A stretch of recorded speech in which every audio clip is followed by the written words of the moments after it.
Você acha que o destino de um jogo é decidido apenas nos pés dos jogadores? Na euforia da Copa, as ruas se enchem de energia, mas poucos sabem quem é que realmente guarda as porteiras. Hoje, eu vou te contar 2 relatos que provam que quando o Senhor Tranca-Rua decide agir, não há craque ou reza que mude o placar. Prepare o coração, porque o segundo relato, esse vai mudar o jeito que você olha para uma encruzilhada. E antes de começar, me diz uma coisa aqui nos comentários. Você está ansioso pela estreia do Brasil na Copa? Acha que a nossa seleção poderá ser campeã? Olha, eu espero que sim, e desejo a todos os jogadores uma excelente Copa do Mundo, especialmente para o nosso menino Endrick, nosso novo Pelézinho da nova geração. Agora vamos começar. Olha, a verdade é que o ser humano tem uma memória muito curta para a desgraça. A gente passa um aperto danado, chora no pé da cama, pede socorro para quem governa os caminhos. Mas basta a vida dar uma melhorada, o dinheiro entrar na conta e a mesa ficar farta, que o sujeito já acha que é o dono do mundo, que tudo aconteceu por conta da própria inteligência, esquecendo de quem estendeu a mão na hora do desespero. Eu estou te mandando esse áudio porque preciso desabafar. Isso que aconteceu aqui na minha rua, bem no dia daquela final de Copa do Mundo, quando o Brasil inteiro parou para ver o Ronaldo Fenômeno fazer aqueles 2 gols contra a Alemanha, mudou completamente a minha visão sobre o respeito que a gente deve ter com o que não vê. Para você entender bem o tamanho da ingratidão, eu preciso voltar 1 ano antes daquele jogo, mais ou menos ali pelo meio de 2001, quando a minha vida estava completamente travada. Parecia que tinham amarrado as minhas pernas e fechado todas as portas possíveis. Eu estava desempregado fazia quase 8 meses, a despensa de casa já não tinha quase nada, o gás de cozinha lá acabou e eu tive que caçar lenha no fundo do quintal, para conseguir cozinhar um resto de feijão, vendo a minha esposa chorando escondida no canto do quarto e os meus filhos pedindo uma mistura que eu não tinha como comprar. Aquela sensação de impotência destrói o homem por dentro. Deixa a gente sem rumo, sem eira nem beira. Foi numa noite dessas, quando o desespero bateu tão forte, que parecia que o meu peito ia rasgar, que eu saí andando sem rumo pela vizinhança, as ruas já estavam vazias, a vizinhança toda dormindo, e eu parei bem naquela encruzilhada que fica perto do terreno baldio, ali na entrada do bairro. Eu não tinha 1 tostão no bolso Max, não tinha como comprar uma vela ou uma bebida, nada do que as pessoas costumam levar, mas eu me ajoelhei ali mesmo, no meio daquela poeira toda com o coração em pedaços, e clamei com toda a força da minha alma pelo Senhor Tranca-Rua das Almas. Eu disse em voz alta, chorando igual criança, que se ele olhasse por mim, se ele abrisse as portas do emprego e tirasse a minha família daquela miséria, eu nunca mais passaria por uma esquina sem saudar o nome dele, que eu daria o testemunho da grandeza dele e que a minha primeira farta gratidão seria entregue ali, com todo o respeito que o guardião merece. Rapaz, parece que o mundo ouviu, porque na segunda-feira seguinte, antes mesmo do meio-dia, o telefone da vizinha tocou chamando por mim. Era uma firma de construção me chamando para começar como mestre de obras na manhã seguinte, com um salário que eu nunca tinha ganhado na vida. A partir dali, a nossa realidade mudou de um jeito que parecia milagre. O dinheiro começou a render. Eu consegui reformar a casa, murar o quintal, trocar os móveis velhos por tudo novo e a fartura se instalou na nossa mesa de uma forma que os vizinhos até estranhavam, comentando que eu tinha dado um golpe de sorte muito grande. Só que junto com a melhora financeira subiu uma soberba maldita na minha cabeça. Eu comecei a achar que o emprego veio porque o meu currículo era bom, que a reforma da casa era fruto exclusivo do meu suor, e aquela promessa feia na encruzilhada começou a parecer uma bobagem da minha cabeça na hora do desespero. Eu passava pelas esquinas do bairro, olhava de rabo de olho e nem sequer tirava o chapéu, fingindo que nada daquilo tinha acontecido. Aí chegou o ano de 2002. O clima de Copa do Mundo tomou conta de tudo. A nossa rua estava a coisa mais linda, toda enfeitada com bandeirinhas verdes e amarelas esticadas de uma casa para outra, o asfalto pintado com o desenho da taça, aquela alegria contagiante que só quem viveu aquela época sabe como é. Como o jogo da final contra a Alemanha ia ser bem cedo por causa do fuso horário lá do Japão, eu resolvi fazer uma festa de arromba na minha casa para comemorar. Chamei a família inteira, os tios, os primos, os cunhados, os vizinhos da frente e os do lado. Comprei caixas e caixas de cerveja, montei um telão no meio da garagem e botei uma quantidade absurda de carne de primeira na churrasqueira. O cheiro da gordura tostando no carvão subia pela rua inteira, mostrando para todo mundo que o homem ali estava por cima da carne seca. No dia do jogo, a partir das 6 da manhã, a minha casa já estava um fervo só. O som ligado alto tocando aquele pagode antigo, o pessoal rindo, bebendo, as crianças correndo pelo quintal com o rosto pintado. E eu ali, no comando da churrasqueira, me sentindo o rei do pedaço, com um copo de cerveja sempre cheio na mão e uma correntinha de ouro brilhando no pescoço. Conforme o jogo ia se aproximando, a euforia aumentava, o Galvão Bueno falando na televisão e a vizinhança toda gritando a cada lance. E eu já estava bem alterado por causa da bebida, falando alto, batendo no peito e dizendo que tudo aquilo ali era o meu império, que quem tem competência vence na vida sozinho e que o resto era conversa mole de gente preguiçosa. Quando o Ronaldo Fenômeno pegou aquela bola na segunda etapa e mandou para o fundo da rede, abrindo o placar, a minha casa quase veio abaixo de tanta comemoração, as pessoas se abraçando, chorando, soltando rojão no meio da rua, e foi bem nesse momento de maior euforia, com o ego inflado pela bebida e pelos elogios dos parentes, que a minha língua cedeu à pior das tentações.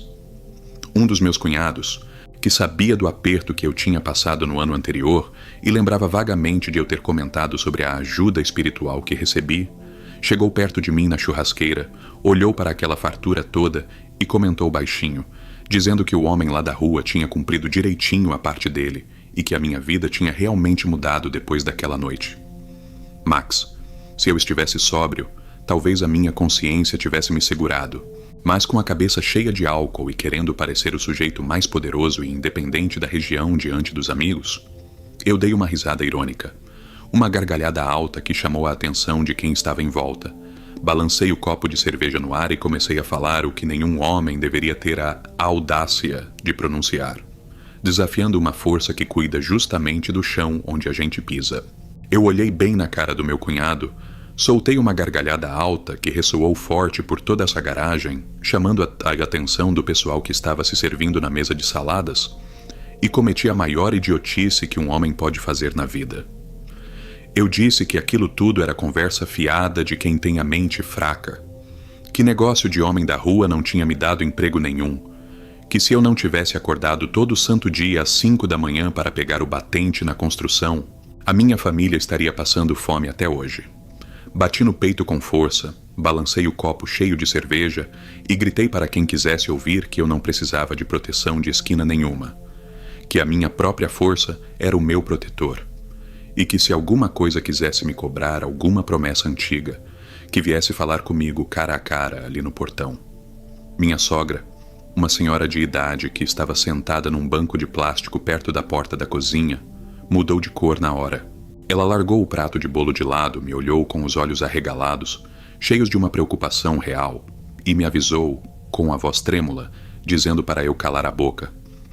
Não couber no prato que comi e respeitar quem governa à noite, porque com certas forças não se brinca, principalmente quando a gente já esteve na lama e recebeu o socorro. Mas a bebida traz uma valentia muito idiota para o sujeito. Eu simplesmente dei de ombros, virei o resto da cerveja de uma vez só na garganta, limpei a boca com as costas da mão e disse que na minha casa mandava eu, que o teto era meu e que ninguém ia ditar regra na minha vida por causa de palavra dita em momento de desespero. Pouco depois, o jogo continuou na televisão, o Ronaldo Fenômeno estava impossível naquele dia, o Brasil pressionando a da Alemanha sem parar, e veio o segundo gol dele, aquele chute certeiro que estufou a rede e decretou a vitória. O penta do nosso país, a vizinhança inteira, explodiu lá fora na rua. Os rojões estouravam no céu fazendo um barulho tremendo. A minha família começou a pular, a gritar dentro da garagem, os homens se abraçando e derramando cerveja no chão. Mas a nossa alegria não durou nem 10 segundos direito. Bem no meio do grito de gol, a televisão apagou de estalo. O som do pagode que estava alto sumiu na hora. As lâmpadas da garagem piscaram 2 vezes com uma luz fraca, amarelada, e se apagaram por completo, deixando todo mundo num breu danado, sem conseguir enxergar a palma da própria mão. No começo, o pessoal achou que era só um fusível da minha casa que tinha queimado, por causa do telão e do freezer estarem ligados na mesma tomada, ou que a fiação da rua tinha caído com o rojão de algum vizinho empolgado. Eu xinguei alto, Tateei o bolso procurando o isqueiro para clarear o caminho até a caixa de força que fica no corredor lateral. Mas quando eu dei 2 passos para fora da garagem e olhei para o meio da rua, o meu estômago deu um nó tão forte que eu achei que ia desmaiar ali mesmo. A minha boca secou instantaneamente e o sangue pareceu sumir das minhas veias. Max, a rua inteira do lado de fora estava perfeitamente iluminada. Os postes públicos acesos clareando o asfalto pintado de verde e amarelo, as bandeirinhas balançando com o vento, a casa da vizinha da frente estava com o portão aberto e dava para ouvir o som da TV deles no último volume. O povo gritando, buzinando, comemorando o título de campeão mundial. E as outras casas da vizinhança também estavam todas normais, cheias de luz e festa. Só a minha casa, exatamente dentro dos limites dos meus muros, estava completamente no breu. Parecia que uma parede invisível, uma névoa espessa e pesada tinha descido do céu e engolido o meu terreno por completo, separando a minha família do resto do mundo de um jeito totalmente inexplicável. O pessoal lá dentro começou a ficar muito incomodado com aquela situação esquisita. O calor da churrasqueira parecia ter sumido, e um ar gelado pesado começou a tomar conta do ambiente, fazendo a pele arrepiar de um jeito ruim. As crianças menores começaram a jogar o corpo para trás e a chorar baixinho, assustadas com a mudança repentina, e a minha esposa me pediu para abrir o portão de ferro da frente para a gente ir assistir o finalzinho do jogo e a entrega da taça na calçada junto com os vizinhos, já que lá fora estava tudo funcionando. Meus primos mais novos foram até a frente, onde fica o portão de correr, aquele metal pesado que eu mesmo tinha mandado colocar na reforma do ano passado. Mas quando eles puxaram o trinco de ferro, o portão simplesmente não se mexeu nem 1 milímetro. Eles acharam que tinha saído do trilho ou que alguma pedra tinha travado a rodinha embaixo. Chamaram mais 2 tios para ajudar na força e ficaram ali 4 homens fortes, trabalhadores da construção, puxando o metal com toda a força do corpo, fazendo o ferro estalar e a estrutura balançar, mas o portão parecia que tinha sido chumbado com concreto, soldado por uma força invisível nas colunas da parede, trancado de um jeito que não dava a menor folga para ninguém passar. A confusão começou a virar um desespero controlado. As mulheres tentavam acender as luzes dos celulares, mas os aparelhos antigos daquela época não tinham lanterna forte, e as baterias pareciam estar descarregando sozinhas, apagando uma por uma na mão das pessoas, deixando a gente cada vez mais isolados no meio daquela garagem que agora parecia uma prisão gelada. Eu corri até o corredor lateral para tentar ver o relógio de força. As minhas mãos tremiam tanto que eu mal conseguia riscar o isqueiro. A essa altura a chama subia fraca, trêmula, e quando eu finalmente consegui abrir a caixinha de metal da parede, eu vi que os disjuntores estavam todos armados para cima, na posição correta. A chave geral estava normal, mas não vinha uma gota de energia para dentro da fiação. O relógio digital estava apagado, morto, como se a fiação da rua tivesse sido cortada bem no limite do meu muro. Foi quando eu voltei para a garagem, tentando acalmar os meus parentes, que um cheiro estranho começou a subir do chão. Não era o cheiro do carvão da churrasqueira e nem da carne que estava assando. Era um odor pesado, azedo, que lembrava ferro velho molhado pela chuva misturado com terra revirada de cemitério. Um cheiro que grudava na garganta e dava uma vontade terrível de vomitar, fazendo os mais velhos começarem a rezar em voz baixa o Pai Nosso e a Ave Maria. Minha tia mais velha, aquela que tinha me chamado a se dar atenção antes, segurou no meu braço com uma força que eu nem sabia que ela tinha. Os dedos dela cravaram na minha pele e ela olhou bem no fundo dos meus olhos, no meio daquela penumbra horrorosa, dizendo com a voz cheia de certeza que a cobrança tinha chegado na minha porta, que o dono do caminho tinha escutado as minhas palavras de deboche e tinha decidido mostrar quem é que realmente manda na entrada e na saída daquela casa. Naquele momento, a arrogância da bebida sumiu da minha cabeça, de um soco só. A minha espinha ficou totalmente congelada e eu comecei a perceber a gravidade do erro que eu tinha cometido, olhando para a minha família presa ali dentro, sem poder sair, enquanto o resto do mundo comemorava o título da Copa do Mundo a poucos metros de distância, do outro lado daquele portão de ferro maldito que ninguém conseguia abrir.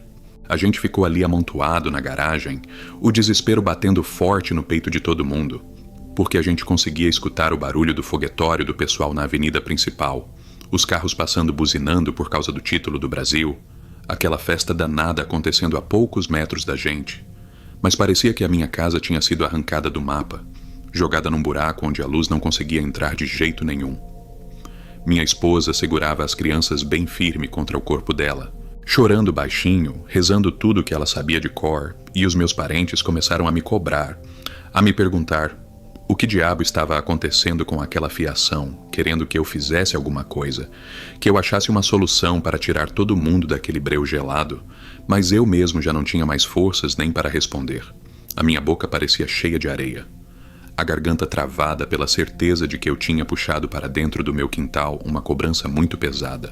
Eu criei uma coragem que nem sabia que tinha, me descolei da parede da garagem e fui caminhando bem devagarzinho até perto das grades do portão, tateando o ar com as mãos para não tropeçar nas cadeiras de plástico que estavam espalhadas pelo chão, sentindo o ar ficar cada vez mais denso, mais carregado, um frio de congelar os ossos que parecia não ser desse mundo, uma coisa que não vinha do vento lá de fora, mas que nascia de dentro das próprias paredes da casa. Quando eu cheguei bem colado no portão de ferro, encostei o meu rosto contra as barras frias de metal e olhei para o meio da rua enfeitada, tentando enxergar se tinha algum vizinho passando na calçada para eu gritar por socorro, para pedir que eles batessem no portão pelo lado de fora ou chamem a companhia de energia elétrica para dar um jeito naquela situação horrorosa. A rua estava deserta de gente naquele pedaço, porque a vizinhança toda tinha corrido para a praça central para ver a comemoração, mas a claridade dos postes públicos batia forte no asfalto pintado de verde e amarelo. As bandeirinhas balançavam devagar com a brisa daquela manhã de domingo. Tudo parecia normal e pacífico lá fora. Mas quando que o meu olhar correu pelo asfalto e parou bem na encruzilhada da esquina, o meu coração deu uma batida tão violentamente forte que eu achei que ele fosse pular pela minha boca. Parado bem ali, embaixo do poste de luz que marcava o cruzamento das duas ruas do bairro, tinha a figura de um homem. Ele estava de costas para a luz do poste, de um jeito que o rosto dele ficava mergulhado numa névoa densa, mas dava para ver perfeitamente a silhueta dele se destacando contra o fundo da rua enfeitada. Ele usava uma capa comprida, uma vestimenta escura que ia até quase perto dos pés, e na cabeça ele carregava uma cartola preta, muito bem arrumada, elegante de um jeito que não combinava em nada com o tipo de roupa que o pessoal custava usar no nosso bairro. Simples de periferia, ele estava completamente parado, com os braços cruzados na altura do peito, olhando fixamente na direção da minha garagem, na direção onde eu estava escondido atrás das grades de ferro.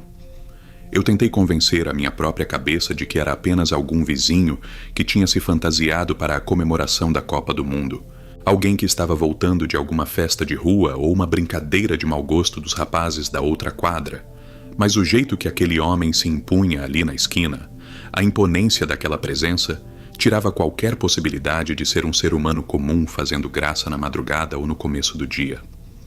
Aí eu vi a pontinha vermelha de um charuto clarear bem no meio daquela figura, uma brasa viva que brilhava forte a cada vez que ele puxava o ar. A fumacinha branca subia devagar, subindo em caracóis pelo meio da iluminação do poste da rua, sumindo no meio das bandeirinhas verdes e amarelas que decoravam a encruzilhada. O cheiro daquela fumaça não demorou nada para atravessar o espaço. Max, ele veio cortando o vento da rua, passou por entre as grades do meu portão trancado e invadiu o meu nariz. Um cheiro forte de fumo de corda misturado com aquela essência pesada de terra de cemitério que já estava impregnada no meu quintal, mostrando que aquele homem que estava ali parado não era nenhum estranho aleatório, era a própria força que eu tinha desafiado minutos antes na beira da churrasqueira. O meu corpo começou a tremer de um jeito que eu não conseguia controlar. Os meus joelhos fraquejaram tanto que eu precisei me segurar com as duas mãos nas barras de ferro para não cair sentado no chão do corredor.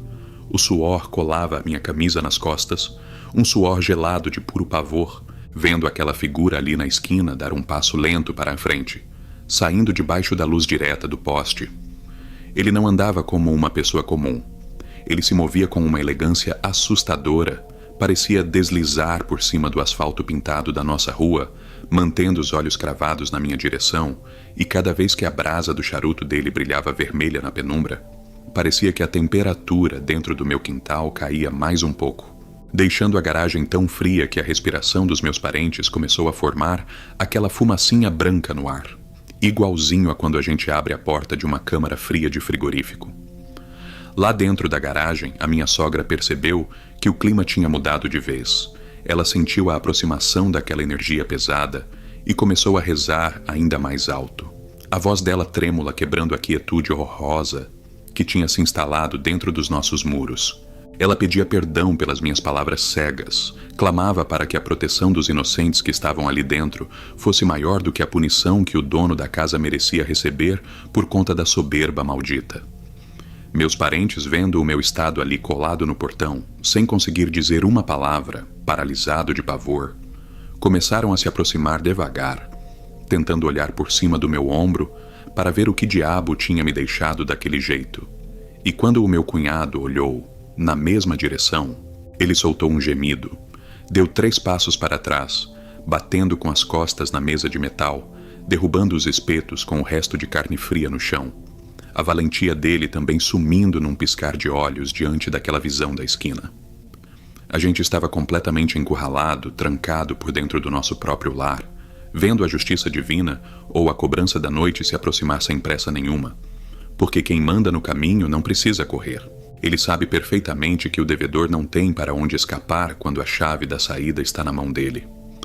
Eu olhava para os meus filhos assustados, para minha esposa chorando com a mão na boca, e a culpa começou a esmagar o meu peito com uma força insuportável. Eu percebi que a minha língua grande, a minha vaidade besta de querer parecer o homem poderoso diante dos outros, tinha colocado em risco a vida das pessoas que eu mais amava no mundo, deixando todo mundo à mercê de uma força que eu mesmo tinha invocado no passado para me salvar da miséria mais profunda. Eu não aguentei o peso daquele olhar cruzando a rua, as minhas pernas cederam de uma vez e eu caí de joelhos ali mesmo, no chão áspero da garagem, rasgando a barra da calça no cimento frio, me sentindo faz de homem mais minúsculo e miserável que já pisou na face da terra. Aquele homem de cartola parou de caminhar, e a fumaça do charuto dele parecia uma corda invisível que atravessava as grades de ferro e apertava o meu pescoço, tirando a minha respiração de um jeito que o ar não descia para os pulmões de forma nenhuma. Eu não tinha voz para gritar, a minha língua que antes estava tão solta para falar besteira e contar vantagem para os parentes, agora pesava feito chumbo na boca, me obrigando a aceitar a punição calado. Então, com o rosto colado na grade gelada e as lágrimas misturando com o suor frio que escorria pelo meu rosto, eu fiz a única coisa que me restava naquele momento de derrota. Abaixei a cabeça até a minha testa encostar de vez na poeira do chão da garagem e comecei a clamar por misericórdia, em pensamento, suplicando com o mesmo desespero daquela noite em que eu não tinha um pacote de arroz na despensa. Eu conversei com ele dentro da minha própria cabeça, Max. Pedi desculpas pela minha arrogância cega, pela minha falta de respeito descabida. Falei que a bebida tinha arruinado o meu juízo, mas que eu sabia muito bem quem tinha destrancado as portas do meu emprego quando eu estava no fundo do poço. Pedi de coração que ele cobrasse a dívida apenas da minha pessoa, que me deixasse doente na cama, que tirasse o meu serviço, que levasse as paredes da casa inteira embora se fosse preciso, mas que poupasse a minha esposa, os meus filhos e os meus parentes, porque a soberba era minha, e a conta não podia cair no colo de inocentes que só vieram comer um pedaço de carne e assistir a um jogo de futebol. Eu jurei pela saúde da minha família que nunca mais a minha boca ia pronunciar uma palavra de desrespeito contra a força da rua, que a minha gratidão ia ser eterna e verdadeira dali para frente, sem vaidade, sem prepotência, reconhecendo o meu lugar de homem mortal diante da grandeza imensa de quem guarda as encruzilhadas do nosso destino. E logo no exato momento em que eu terminei de selar essa promessa no fundo da minha mente, no instante em que o meu coração se dobrou de verdade e a minha vaidade escorreu pelo ralo, a temperatura da garagem mudou de uma forma brusca. O ar pesado, aquela pressão horrível que esmagava o peito de todo mundo e fazia as crianças passarem mal, simplesmente evaporou, sumiu como se alguém tivesse aberto uma represa gigante no céu. O cheiro forte do fumo de corda foi perdendo a força rapidamente, sendo varrido por um vento fresco e substituído pelo ar normal da rua, pela brisa daquela manhã de domingo, me dando coragem para levantar a cabeça devagar, ainda tremendo dos pés à cabeça, e olhar novamente para a ter esquina lá fora. Mas o asfalto já estava completamente vazio. Debaixo do poste só tinha as bandeirinhas balançando, nenhuma marca, nenhum rastro do homem de cartola, como se a luz do dia tivesse levado aquela presença embora para longe do meu portão. No segundo seguinte, sem que nenhum dos meus tios encostasse a mão em nada, a caixa de força lá do corredor lateral deu um estalo bem alto. As lâmpadas da garagem piscaram e acenderam de uma vez só com a força máxima, ferindo os nossos olhos que já estavam acostumados com o breu fechado daquele castigo. A televisão grande voltou a funcionar no último volume, mostrando o capitão da seleção brasileira levantando a taça cheia de papel picado. O som do pagode explodiu nas caixas de novo, e o barulho da vizinhança inteira comemorando na avenida principal, as buzinas dos carros, os gritos de alegria, tudo invadiu o nosso quintal como uma avalanche, provando que o bairro lá fora não tinha parado nem por um minuto sequer. A nossa casa é que tinha sido arrancada do tempo normal e jogada numa dimensão isolada para eu aprender a não brincar com coisa séria. Meus parentes começaram a respirar aliviados, as mulheres enxugavam os rostos, os homens se olhavam brancos como papel, mas o portão de ferro ainda estava trancado, preso do mesmo jeito, sem deixar ninguém sair.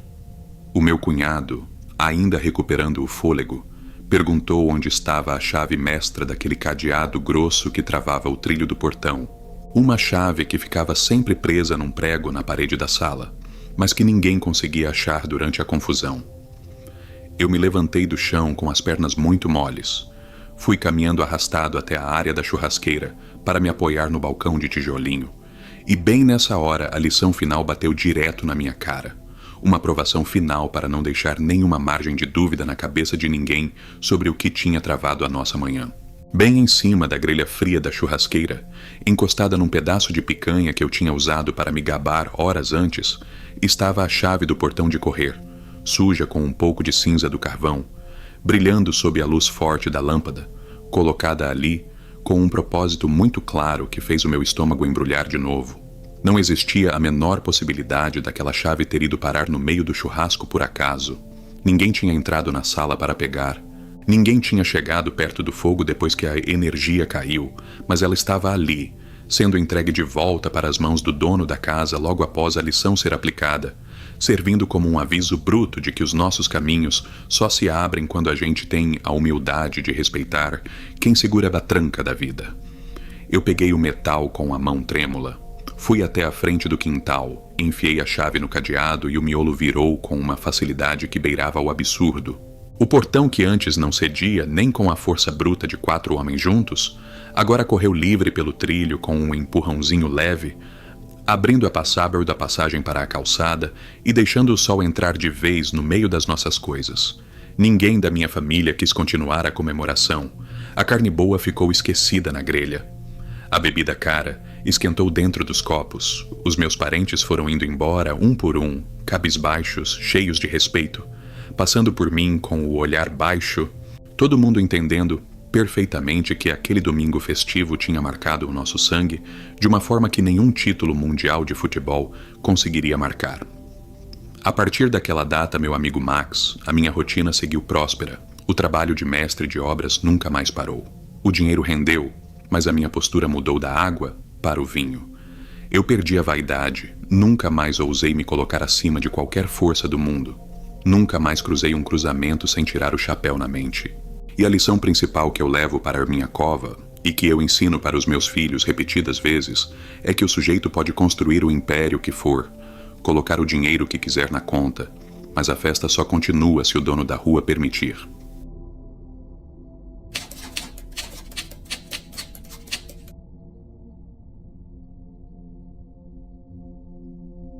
A Copa de 2014 estava mexendo com todo mundo aqui no bairro.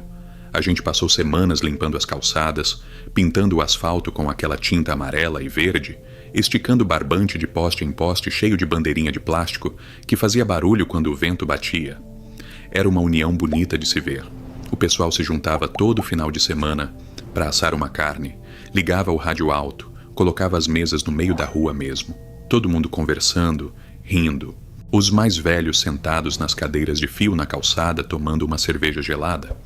Parecia que nada podia estragar aquela festa. Mas tinha uma pessoa que não suportava ver aquilo. Uma senhora que morava bem na casa da esquina.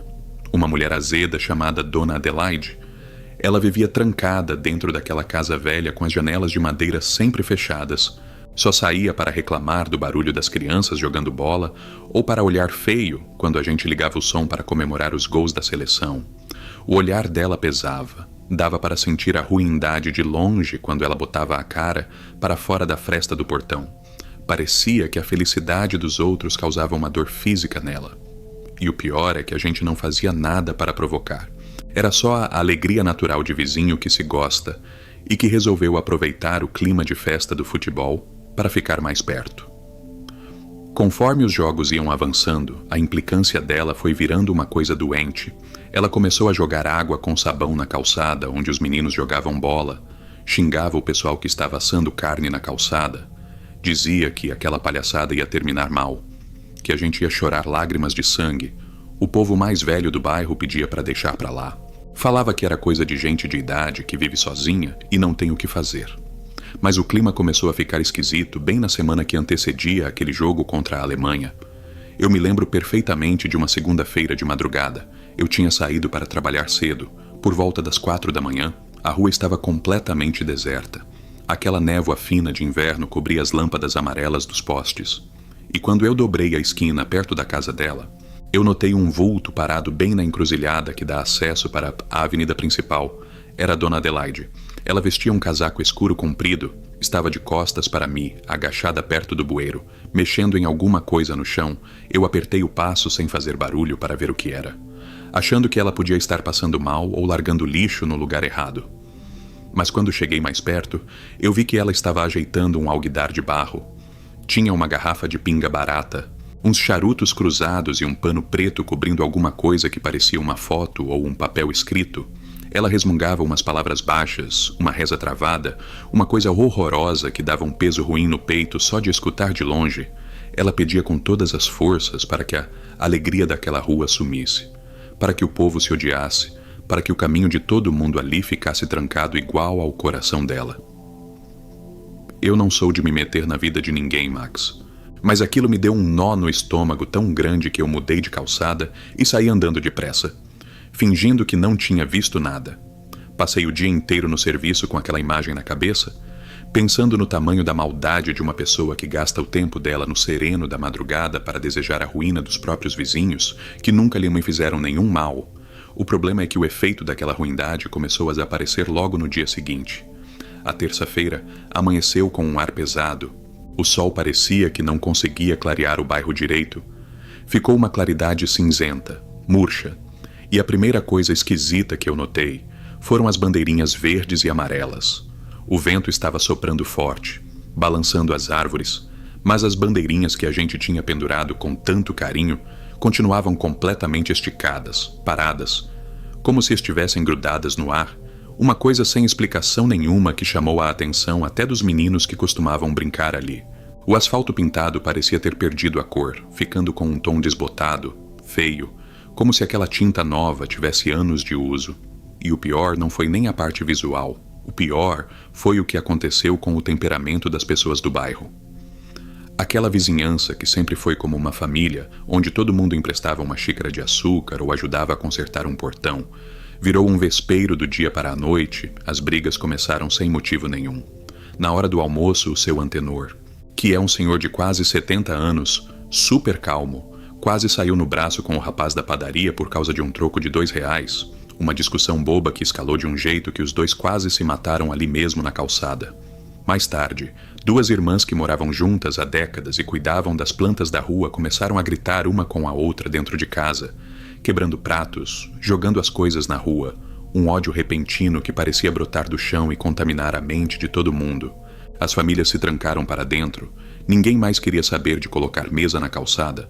O churrasco que estava planejado para o dia do jogo foi cancelado porque os homens começaram a discutir no grupo de mensagens por causa de quem ia levar o carvão, lavando roupa suja de 10 anos atrás, trazendo à tona picuinhas antigas que já estavam enterradas.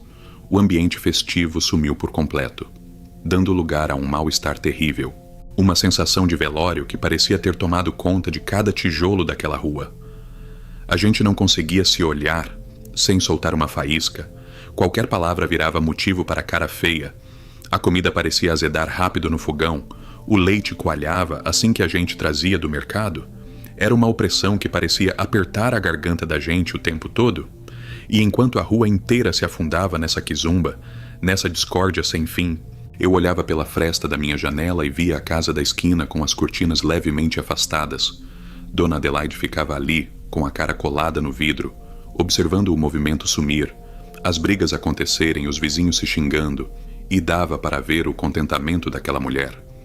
A satisfação estúpida de quem tinha conseguido o que queria. Ela tinha conseguido amarrar a perna de todo mundo, azedar a união do bairro e colocar um cadeado invisível na nossa felicidade, transformando a nossa rua enfeitada em um corredor frio e silencioso, onde ninguém ousava dar um bom dia. A coisa foi piorando conforme as horas passavam e o dia do jogo decisivo ia chegando. Aquela terça-feira do jogo contra a Alemanha parecia que nunca ia começar. A noite de segunda para terça foi um tormento. Ninguém conseguia dormir direito. Os cachorros do bairro passaram a madrugada inteira uivando para o nada, olhando fixo para os cantos escuros das paredes. Um choro comprido de bicho que sabe que tem algo de muito errado por perto. Eu tentei rezar, pedir proteção para minha casa, mas as palavras pareciam sumir da minha mente. A vela que eu tentava acender não parava acesa de jeito nenhum. A chama ficava azulada, murcha, e apagava mesmo com todas as portas e janelas trancadas. Sem nenhuma corrente de ar, eu sabia que a coisa era pesada. Max, que não era uma simples simpatia de velha invejosa, ela tinha mexido com forças antigas, forças que cobram caro e que não brincam em serviço. Ela tinha pedido para trancar o caminho da alegria, sem saber que quando você mexe com o que está quieto para prejudicar quem está em paz, a conta chega de um jeito que nenhuma pessoa está preparada para pagar, e o acerto de contas estava marcado justamente para a hora em que o juiz apitasse o início da partida. Quando o dia do jogo finalmente amanheceu, a atmosfera estava tão carregada que parecia que a gente estava respirando poeira. O céu ficou de uma cor de chumbo horrorosa. As bandeirinhas continuavam duras no barbante, e o silêncio que tomou conta das calçadas era de dar agonia. Ninguém abria o portão, ninguém ligava para a televisão alto. Parecia que a rua inteira estava anestesiada, esperando uma desgraça acontecer. Eu olhei no relógio e faltavam poucas horas para o jogo começar. Meu peito parecia que ia estourar de tanta ansiedade e ruindade acumulada naquele ar. Eu mal sabia que o que estava para acontecer naquela tarde não seria apenas a maior vergonha do futebol do nosso país, mas sim uma lição definitiva de que ninguém brinca com o guardião dos caminhos sem sofrer as consequências na própria pele. E Dona Adelaide estava prestes a descobrir isso da pior forma possível. O relógio marcou o horário do jogo e o bairro parecia um cemitério a céu aberto. Cada família trancada na sua sala. O clima de velório já estava instalado antes mesmo da bola rolar na televisão. E foi justamente nesse momento que a Dona Adelaide resolveu que se recusava a ficar ali para assistir à desgraça que ela mesma tinha plantado. Ela se arrumou toda, colocou um vestido arrumado, pegou a bolsa e saiu pelo portão. A intenção dela era ir para o bairro vizinho, assistir o jogo na casa de uma sobrinha e rir da nossa cara de longe, deixar a gente afundado naquela energia ruim enquanto ela bebia e comemorava em outro canto. Notei perfeitamente ela batendo-se o cadeado do portão dela. O estrondo do ferro me chamou a atenção na janela. Ela desceu a calçada com uma pressa danada, com aquela postura soberba de quem se acha intocável. Virou a esquina que dá acesso para a rua de cima, a mesma encruzilhada onde ela tinha feito aquele trabalho sujo de madrugada, e sumiu da minha vista. Eu voltei para a televisão com o estômago embrulhado, e logo começaram a sair os gols da Alemanha, um atrás do outro, uma humilhação que parecia refletir exatamente o estado de espírito da nossa rua. Cada gol era um gemido contido de frustração que saía das janelas fechadas dos vizinhos. Mas o que estava acontecendo lá fora era 1000 vezes pior do que qualquer derrota no futebol. Uns 10 minutos depois que a velha tinha saído, eu olhei de relance pela fresta da cortina de novo e notei uma cena que fez meu cérebro dar um nó completo. Dona Adelaide estava descendo a rua de novo, vindo da exata mesma direção que ela tinha acabado de ir. Ela andava rápido, olhando para os lados com uma cara de quem custava a entender a situação.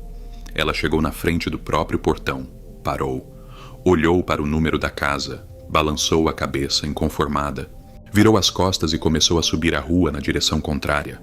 Indo para o lado da praça, achei estranho. Pensei que ela tinha esquecido o caminho ou que a idade já estava pesando no juízo dela. Mas deixei de lado e voltei a atenção para a TV. Só que o inferno pessoal daquela mulher estava apenas começando. Passou mais um tempo, a seleção levando aquela goleada histórica, a rua num vazio desgraçado, e de repente escuto o barulho de salto de sapato batendo forte no asfalto. Olhei pela janela e lá vinha a dona Adelaide. Mais uma vez. Max, ela suava muito, o cabelo totalmente desarrumado, a respiração pesada que dava para ver o peito subindo e descendo de longe.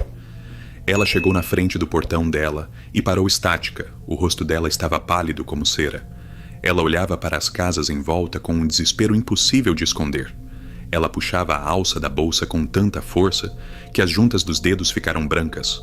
Ela olhava para o chão e via o asfalto pintado de verde e amarelo. As mesmas bandeirinhas esticadas pelo vento que se recusavam a balançar. Ela estava completamente presa no próprio feitiço. Eu entendi na hora o que estava acontecendo. Importava pouco para qual lado ela andasse. Pouco importava a rua que ela pegasse. Se ela virava à direita, à esquerda, ou se seguia direto, ela sempre ia parar na frente da própria casa. O caminho dela estava fechado, barrado, travado por uma força maior que dobrava da esquina e devolvia ela para o ponto de partida. Como se a nossa rua tivesse virado um labirinto sem fim e sem saída.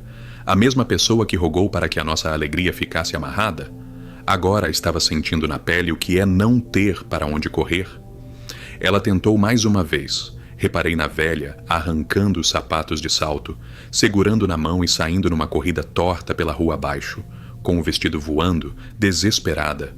Rasgando pelo meio do asfalto na direção da avenida principal, ela correu uns 200 metros e dobrou a esquina sumindo de novo.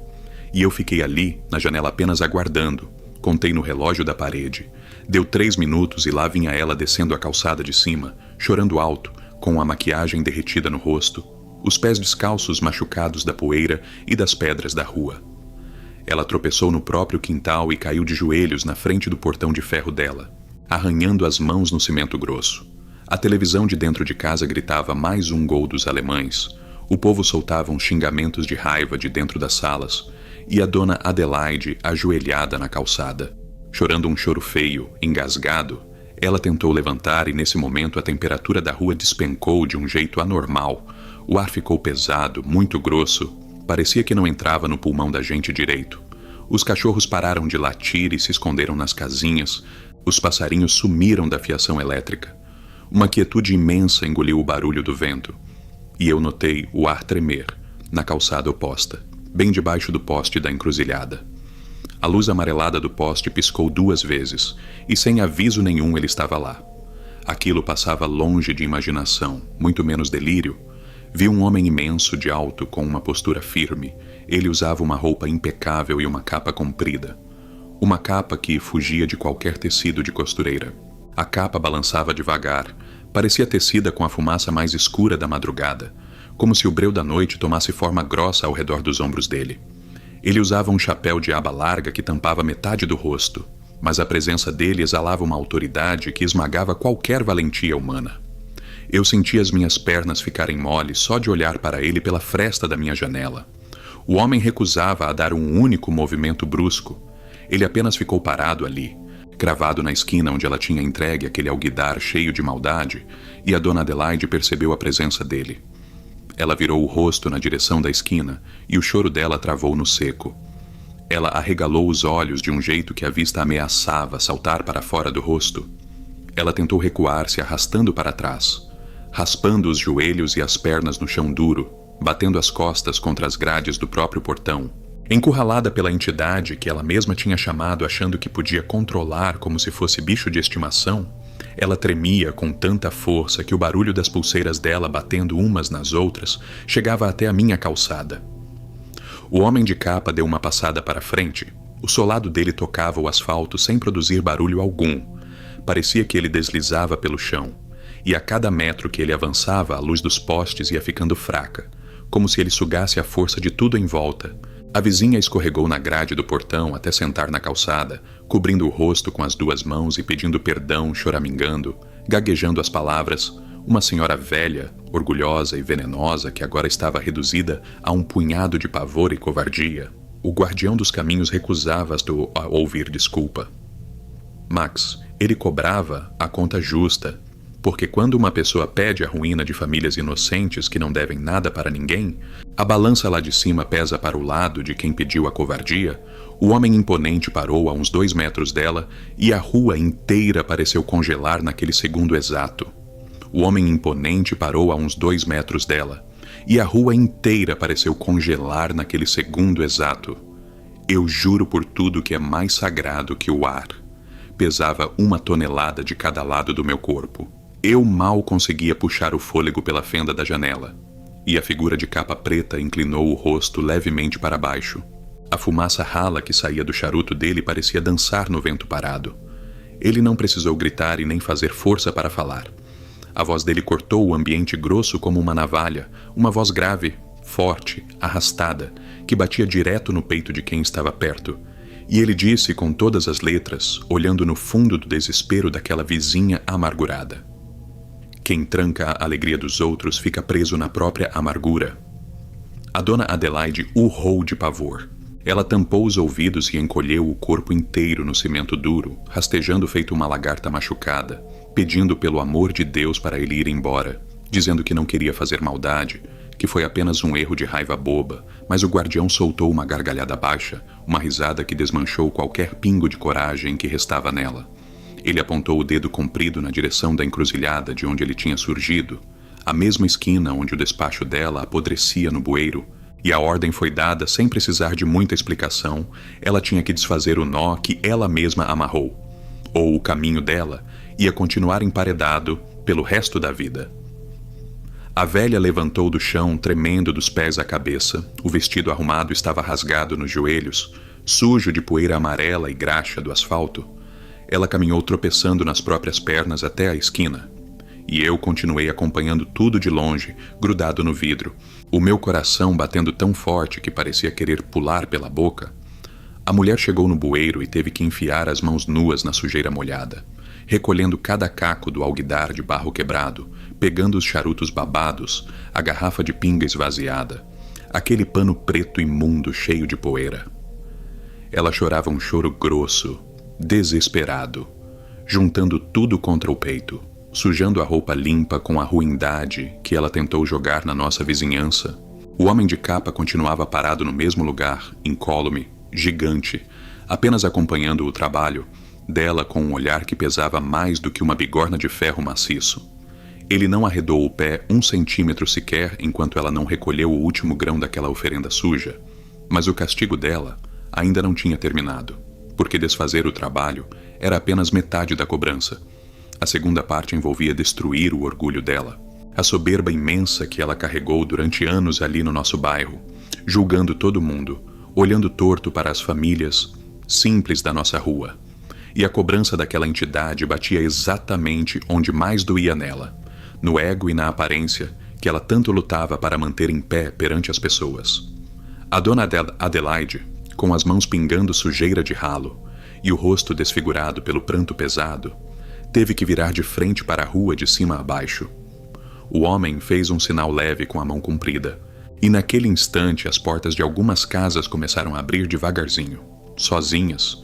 Os ferrolhos corriam para trás, o pessoal começou a sair para as calçadas aos poucos.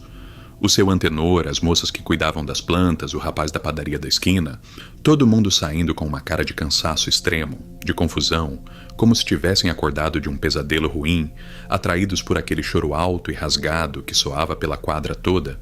E a dona Adelaide foi obrigada a descer a calçada de porta em porta, parando na frente do portão de cada família. Ela abaixava a cabeça e pedia perdão em voz alta. Uma voz embargada e falha.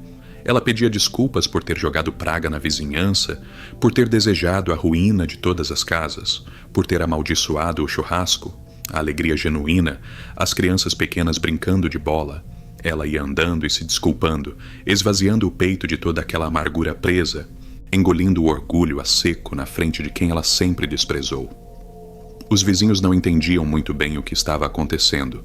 Ninguém ali sabia do trabalho feito de madrugada. Alguns apenas balançavam a cabeça e entravam para dentro atordoados. Outros ficavam paralisados olhando o estado lastimável daquela mulher rica que sempre se achou superior a todo mundo, rastejando no cimento como um trapo velho. E enquanto ela fazia essa verdadeira procissão de humilhação e arrependimento, o ar da rua começava a limpar de uma maneira impressionante de se ver. Era como se um tampão escuro fosse retirado do céu. A claridade esquisita e cinzenta começou a dar lugar a um entardecer normal de inverno. A temperatura subiu, voltando para o calor natural que fazia na nossa região naquela época. As bandeirinhas verdes e amarelas que passaram dias inteiros paralisadas no ar esticaram de repente e começaram a balançar com a força do vento natural. Aquele barulhinho típico de plástico batendo um no outro voltou a encher os ouvidos da gente com a melodia de sempre. Os passarinhos apareceram de volta cantando na fiação do poste. Os cachorros saíram do fundo das casinhas e voltaram a deitar na beira do cimento morno da calçada. O bairro inteiro foi desamarrado. Max, o cadeado que trancava a nossa respiração, foi quebrado no exato instante em que ela pediu desculpas na frente da última casa da nossa quadra. Eu olhei para a esquina novamente logo depois disso, e o homem alto de capa já não estava mais lá. O guardião sumiu sem deixar rastro no vento, sem levantar poeira do asfalto, sem produzir um único rangido no mundo físico, cumprindo o papel rígido de justiça e proteção que ele veio entregar pessoalmente, cobrando o preço justo da maldade e limpando a nossa rua daquela quizumba doentia que quase separou e destruiu a convivência antiga de tantas famílias boas. A dona Adelaide largou os restos nojentos do despacho na própria lixeira, empurrou o portão de ferro e entrou para dentro de casa trancando a chave. E naquele momento, a rua voltou a escutar os barulhos altos vindos da televisão. O jogo da Copa contra a Alemanha tinha acabado de terminar com aquele placar assustador de 7-1. O Brasil inteiro estava chorando a decepção gigante do futebol. O pessoal do bairro começou a sair para fora dos quintais, comentando o absurdo do jogo, mostrando as caras de frustração pela derrota vergonhosa, mas uma coisa mágica aconteceu. Ninguém parecia lembrar das brigas horrendas do dia anterior. O seu antenor foi conversar com o rapaz da padaria sobre o vexame feio da seleção no campo. Os dois deram risada juntos como se a confusão grave por causa daquele troco de moedas nunca tivesse existido. As irmãs que tinham quebrado tudo dentro de casa num ataque de fúria estavam varrendo a calçada, grudadas uma na outra. Reclamando do técnico do time, a união verdadeira do nosso bairro tinha retornado ao normal, num estalar de dedos de forma divina. A tristeza pela Copa perdida era apenas uma chateação leve, chateação boba de esporte, nada que chegasse perto daquele peso horrível que estava esmagando a alma da nossa vizinhança naqueles últimos dias amarrados. A gente voltou a ser uma vizinhança unida, a gente voltou a conversar encostado no muro de cimento, a dividir um prato de comida quente, a ajudar quem precisava apertar um parafuso na porta. A maldade profunda foi arrancada pela raiz grossa e jogada fora de vez junto com a soberba da vizinha. E sobre a dona Adelaide, a mulher não aguentou suportar o peso gigantesco da própria vergonha perante as pessoas. No dia seguinte, bem cedo pela manhã, antes mesmo do caminhão de lixo passar recolhendo as coisas na avenida, encostou um caminhão baú de mudança grande na frente do portão dela. A mulher azeda que vivia reclamando e vigiando a vida de todo mundo carregou as caixas e as tralhas dela às pressas, com a ajuda de uns fretistas. Ela saiu correndo sem olhar na direção do rosto de nenhum vizinho. Ela bateu o cadeado do portão pela última vez na vida e foi embora correndo do nosso bairro para nunca mais dar as caras na região. Ninguém até hoje sabe para que canto ela se mudou. Ninguém da rua fez questão de perguntar o paradeiro também. A casa grande e fechada dela ficou vazia por uns bons meses, e logo depois foi alugada por uma família grande e muito barulhenta, que encheu o quintal de cachorro latindo e de criança pequena, correndo e pulando na água, trazendo a vida natural de volta para aquela mesma esquina que foi palco de tanta provação e energia ruim. A maior lição que ficou marcada na minha mente depois de acompanhar isso tudo de perto é que a lei implacável que vem das forças lá de cima e a lei bruta do retorno nunca falham na cobrança dos homens na terra. Você até pode tentar enganar as pessoas ao seu redor, você pode esconder a sua raiva doente debaixo de uma cara lisa e fingida, ou trancar as suas intenções ruins para dentro das paredes grossas da sua sala. Mas as entidades antigas que vigiam as ruas enxergam direto na alma nua das pessoas.